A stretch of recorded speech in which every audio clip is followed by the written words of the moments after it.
भारत का पानी, पाकिस्तान की बौखलाहट। पानी पतंगा, पाकिस्तान का नया नाटक।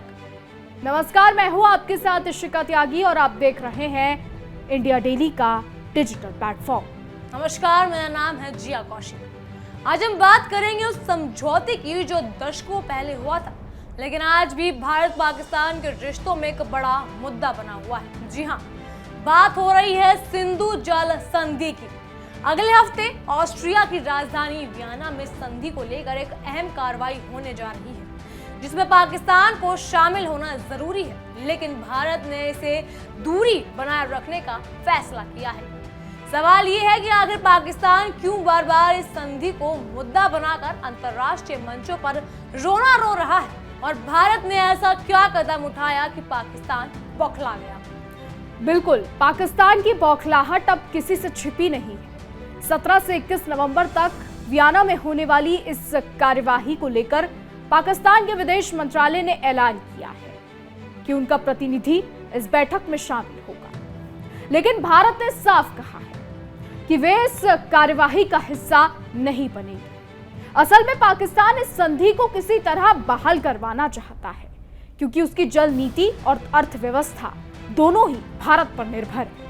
भारत जब भी कोई कड़ा कदम उठाता है तो पाकिस्तान की हालत खराब हो जाती है। याद दिला दें कि भारत ने इस साल अप्रैल में पहलगाम में हुए आतंकी हमले के बाद पाकिस्तान के साथ सिंधु जल संधि समझौते को स्थगित करने की घोषणा करी थी, और ये आतंकवादी कोई और नहीं, पाकिस्तान की जमीन से आए हैं। भारत ने साफ कर दिया कि जब पाकिस्तान आतंकवाद को बढ़ावा देने में नहीं बंद कर रहा है, तब तक किसी भी संधि या वार्ता का कोई मतलब नहीं। और जब भारत ने ये कदम उठाया तो पाकिस्तान के होश उड़ गए। उसने इस मसले को अंतर्राष्ट्रीय मध्यस्थता न्यायालय में ले जाने की कोशिश की, लेकिन भारत ने जून और अगस्त में उस न्यायालय के दोनों फैसलों को खारिज कर दिया। दरअसल पाकिस्तान की यही पुरानी आदत है, खुद गड़बड़ी करना और फिर दुनिया के सामने रोना रोना। उसे लगता है कि हर बार कोई तीसरा देश आकर उसकी मदद करेगा, लेकिन अब भारत पहले जैसा नहीं रहा। अब अगर बात करें इस संधि की जड़ों की, तो ये 1960 में हुई थी, जब विश्व बैंक की मध्यस्थता में भारत और पाकिस्तान के बीच सिंधु जल संधि पर हस्ताक्षर हुए थे। इस समझौते के तहत दोनों देशों के बीच 6 बड़ी नदियों का बंटवारा किया गया था। भारत को रावी, व्यास और सतलुज यानी पूर्वी नदियों पर नियंत्रण मिला, जबकि पाकिस्तान को सिंधु, झेलम और चेनाब जैसी पश्चिम नदियां मिली। उस समय भारत ने बड़ी उदारता दिखाई थी, लेकिन पाकिस्तान ने कभी इसकी कदर नहीं की। सही कहा आपने जिया, भारत ने हमेशा पड़ोसी के रूप में पाकिस्तान को सहयोग देने की कोशिश की, लेकिन पाकिस्तान ने हर बार आतंक और नफरत को चुना। यही वजह है कि अब भारत ने तय कर लिया है कि अब बहुत हो गया। पाकिस्तान की सरकार खुद तो अपने देश की जनता को पीने का साफ पानी नहीं दे पा रही, और उल्टा भारत पर आरोप लगाती है कि वो संधि का उल्लंघन कर रहा है। बिल्कुल इशिका, पाकिस्तान का ये रवैया किसी बेवकूफ जैसा है जो अपनी गलती खुद करे और फिर दूसरों को दोष दे।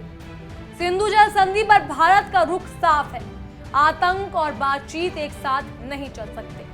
पाकिस्तान को पहले अपनी जमीन से आतंक की जड़ें खत्म करनी होंगी, तभी किसी समझौते की बात आगे बढ़ सकती है। पाकिस्तान बार बार ये दावा करता है कि भारत ने अंतर्राष्ट्रीय कानून का उल्लंघन किया है, लेकिन असल में पाकिस्तान खुद इस संधि की शर्तों का पालन नहीं करता। वो हर बार नदियों पर नियंत्रण को लेकर झूठे आरोप लगाता है ताकि अंतर्राष्ट्रीय सहानुभूति हासिल कर सके। लेकिन अब दुनिया भी जान चुकी है कि पाकिस्तान की असलियत क्या है: आतंकवाद, अस्थिरता और झूठ की राजनीति। विशेषज्ञों का कहना है कि पाकिस्तान की ये कोशिशें उसकी हताशा का नतीजा है।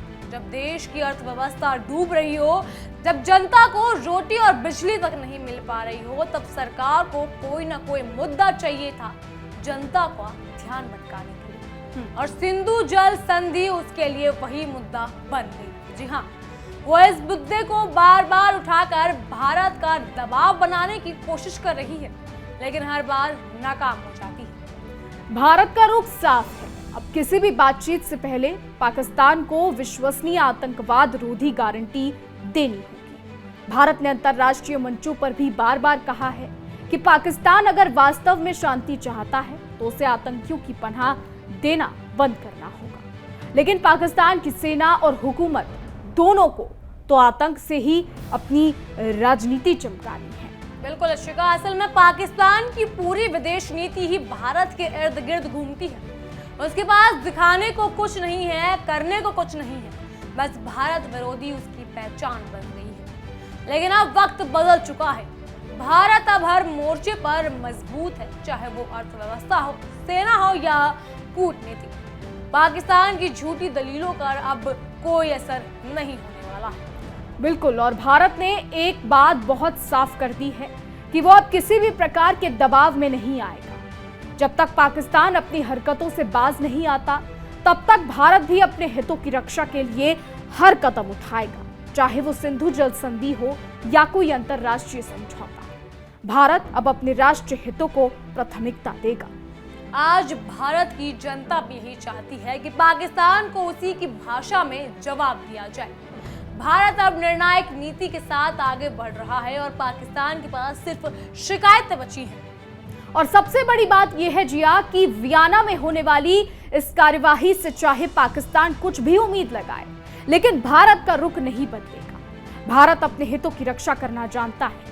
पाकिस्तान चाहे कितना भी शोर मचाए, लेकिन अब उसकी आवाज सुनने वाला कोई नहीं है। सिंधु जल संधि का मसला सिर्फ पानी का नहीं बल्कि इरादों का है।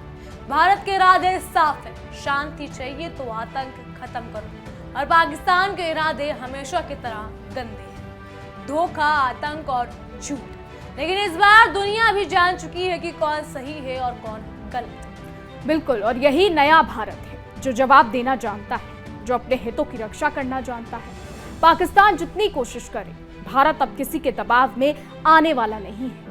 सिंधु जल संधि का अगला अध्याय शायद पाकिस्तान के लिए सबक बन जाए।